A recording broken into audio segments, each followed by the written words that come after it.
শুভ সকাল বন্ধুরা। আজ সকালে টিফিন নিজেও করব আর পরিবারের সবাইকে তো খাওয়াবো। সেটা কি টিফিন করব আপনারা আমার ভিডিওটা শেষ পর্যন্ত দেখুন, দেখলে বুঝতে পারবেন আজ সকালে আমি কি টিফিন করছি। রিঙ্কুর সাধারণ রান্নাঘরে আজ সকালে টিফিন করব চাউমিন দিয়ে। এই দেখুন আমার এখানে এই চাউমিন, এখন তো দু ধরনের, একটা মোটা একটা সরু। আমার কাছে এটা সরু আছে চাউমিনটা। সরু চাউমিনটা খুবই খেতে ভালো লাগে।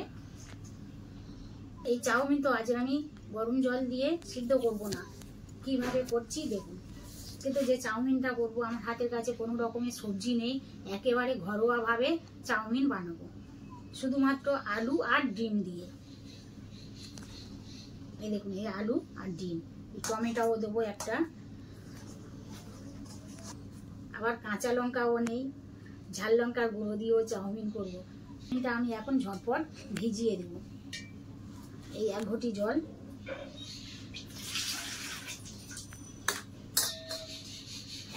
তো এই বড় গামলাতে দিয়েছি। এবারে এই থালার চাউমিনগুলো জলে ভিজিয়ে দেবো। এবারে তো ঝামেলা কম আর খুবই কম মশলা দিয়ে কত সহজে বানানো যায় সেই রেসিপিটা আপনাদের সাথে শেয়ার করছি। চাউমিনের এক পিঠটা তো জলের মধ্যে আছে, এক পিঠটা ভিজে গেলে আর এক পিঠটা উল্টে দেবো পরে, ততক্ষণ ভিজতে থাকুক। ছোট ছোট সাইজের 3টে আলু নিয়েছি, এই আলুতে আমার হয়ে যাবে। তো একেবারে পাতলা পাতলা করে কেটে নেবো যাতে তাড়াতাড়ি চাউমিনটা হয়ে যায়। আলু কাটতে কাটতে আর উনুন ধরাতে যে সময় লাগবে তার মধ্যে আমার চাউমিনটা ভিজে যাবে। এই দেখুন বন্ধুরা, একেবারে পাতলা করে আলু ভাজার মতো কেটে নিয়েছি যাতে আলুটা কম সময়ের মধ্যে ভাজা হয়ে যায়। উনুন তো জেলে দিয়েছি, উনুন তো জ্বলছে। এবারে কড়া বসিয়ে দেবো। আগের দিন তো চপ ভেজেছিলাম, কড়াইতে তেল ছিল, সেই তেলে আজকে চাউমিনটাও ভাজবো। এই দেখুন আমার এই কড়াইতে তেল আছে, আজকে আর তেল দেবো না, এই তেলে হয়ে যাবে। তেল সমেত কড়া তো উনুনে বসিয়ে দিয়েছি, ততক্ষণ তেলটা গরম হোক। চাউমিন ভিজে রেখেছিলাম, এক পিঠ তো ভিজে গেছে, এবার আর এক পিঠ উল্টে দেবো।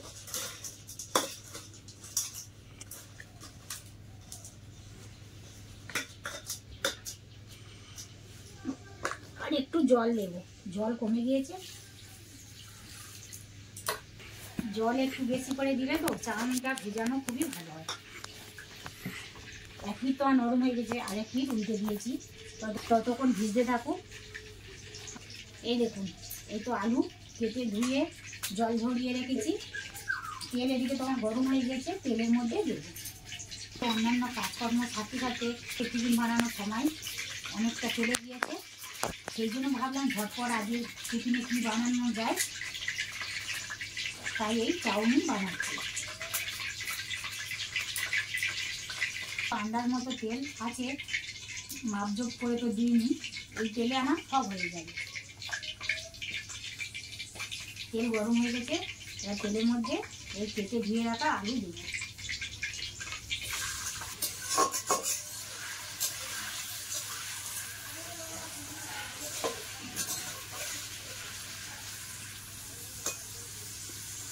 আলু তো তেলের মধ্যে দিয়েছি, দেওয়ার পরে আলুর মধ্যে কোনো নুন হলুদ দেবো না। আলুটা একটু ভাজা ভাজার মতো হয়ে গেলে পরে দেবো। আলু তেলের মধ্যে দেওয়ার সঙ্গে সঙ্গে নুন দিলে তো আলুটা খুব তাড়াতাড়ি নরম হয়ে যায়, সেই জন্য আমি একটু দেরি করে দেবো। খুন্তি দিয়ে একবার নেড়ে দেবো।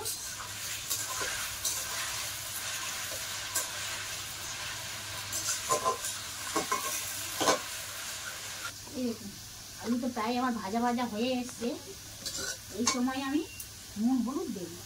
এই ছোটো চামচে 1 চামচ নুন দেবো, আর 1/2 চামচ হলুদ দেবো। কাঁচা লঙ্কা তো নেই, লাল লঙ্কার গুঁড়ো দেবো।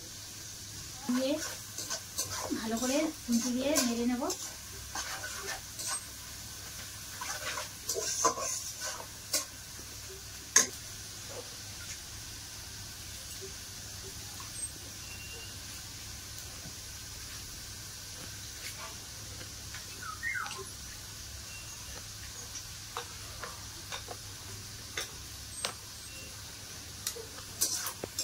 আলু ভাজা আমার প্রায় হয়ে গিয়েছে।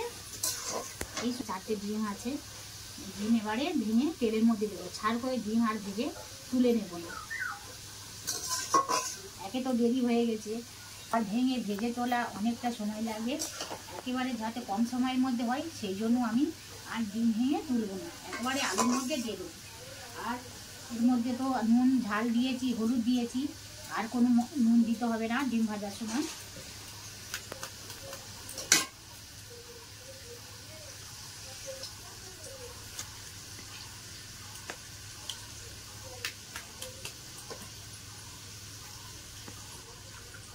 চারটে ডিম তো ঝটপট ভেঙে দেওয়া হয়ে গেল।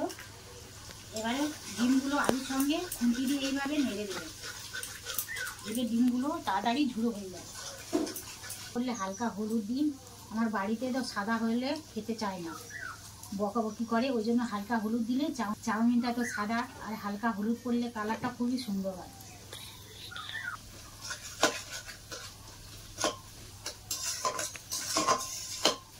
আলু আর ডিম তো ভালো করে ভাজা হয়ে গেছে, কতবার পরে কত সুন্দর কালারটা হয়েছে দেখুন।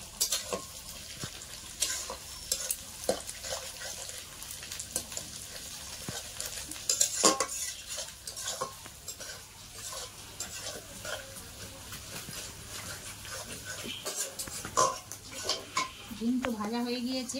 একটা টমেটো কেটে রেখেছি আগে থেকে, কাঁচা টমেটো কড়াইতে দেব। তো টমেটোটা একটু ভাজতে থাকো। চাউমিন তো আমার একেবারে ভিজে গেছে, নরম হয়ে গেছে, এই দেখুন কত সুন্দর নরম হয়ে গেছে। এবারে চাউমিনটা ভালো করে হাত দিয়ে উল্টে পাল্টে ধুয়ে নেব।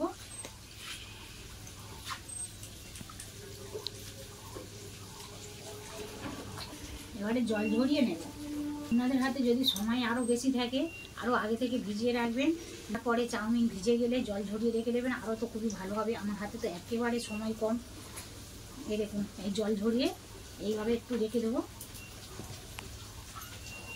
টমেটো নরম হয়ে গিয়েছে, টমেটো কাঁচা গন্ধ চলে গেছে।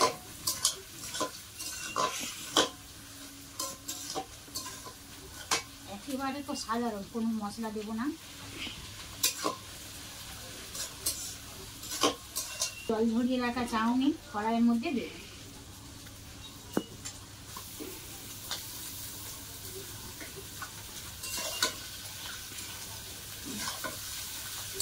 দিয়ে এইভাবে নেড়ে দেবো।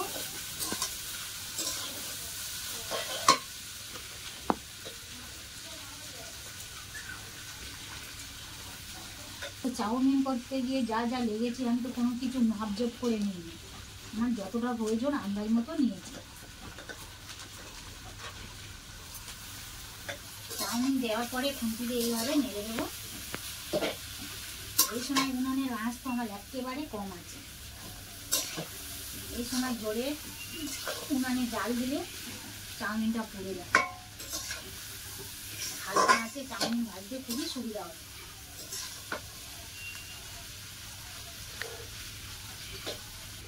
এই ছোট চামচে হাফ চামচের কম নুন দেব, ব্যাস আর কিছু দেব না। নুন দেওয়ার পরে খুন্তি দিয়ে এইভাবে একটু নাড়াচাড়া করে দেবো, চাউমিনটা ভাজতে থাকবো।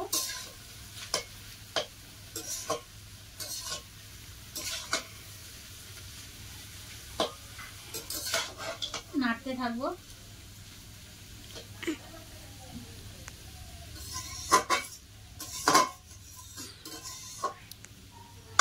বাচ্চারা একেবারে চাউমিনে সবজি দিলে তো খেতে চায় না, খাওয়ার সময় সবজি বেছে বেছে রেখে দেয়। আর আজকে তোমার কাছে সবজিও নেই, সেই জন্য খুবই ভালো হলো, ওদের পক্ষে খুবই ভালো হলো। আজ মানে সবজি খাওয়ার সময় বাঁচতে হবে না।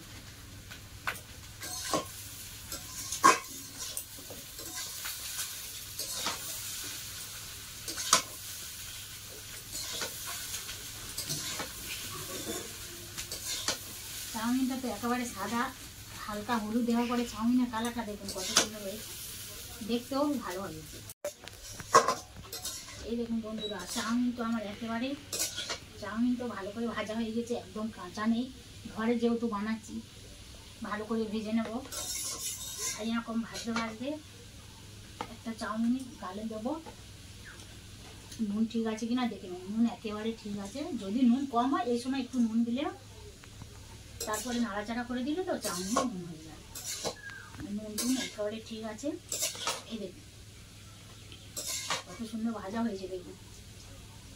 আজকে আমি যে চাউমিনটা তো করেছি 3 জনই খাওয়ার জন্য। বন্ধুরা আপনারা দেখলেন তো কত কম সময়ের মধ্যে ঝটপট আর একেবারে কম মশলা দিয়ে চাউমিন রেডি হয়ে গিয়েছে। কম মশলা হলে কি হবে, কিন্তু খেতে খুবই অসাধারণ। এবার তো ঝটপট টিফিনটা সেরে নেব। এবার এই প্লেটে করে চাউমিন তুলব।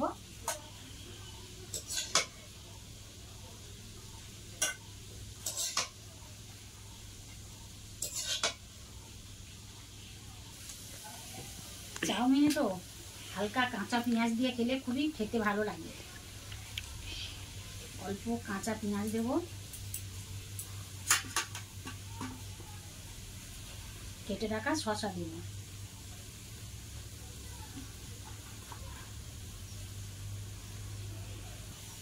যারা কাঁচা পেঁয়াজ না খেতে চান নাও দেবেন।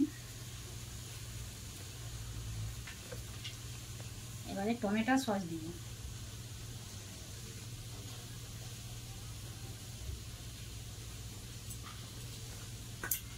প্লেটটা কেমন লাগছে? আপনারা কি আমার মতো এইভাবে বাড়িতে চাউমিন বানিয়ে বাচ্চাদের খাওয়ান, নিজেও খান? কারা কারা এইভাবে বানান তাহলে ঝটপট কমেন্ট করে জানাবেন। আপনাদের ভালোবাসা আর কমেন্টের জন্য আমি তো আশা করে থাকবো। আর আপনারা আমার মতো এইভাবে বাড়িতে ঝটপট একবার হলেও বানান, আশা করি তো খুবই ভালো লাগবে। খেতে তো খুবই দুর্দান্ত হবে, টেস্টও আলাদা। আমি রিঙ্কু, আপনারা দেখছেন রিঙ্কুর সাধারণ রান্নাঘর। আপনাদের সঙ্গে দেখা হবে নেক্সট এপিসোডে নতুন কোনো রেসিপি নিয়ে। আপনারা ভালো থাকবেন, সাবধানে থাকবেন, সুস্থ থাকবেন।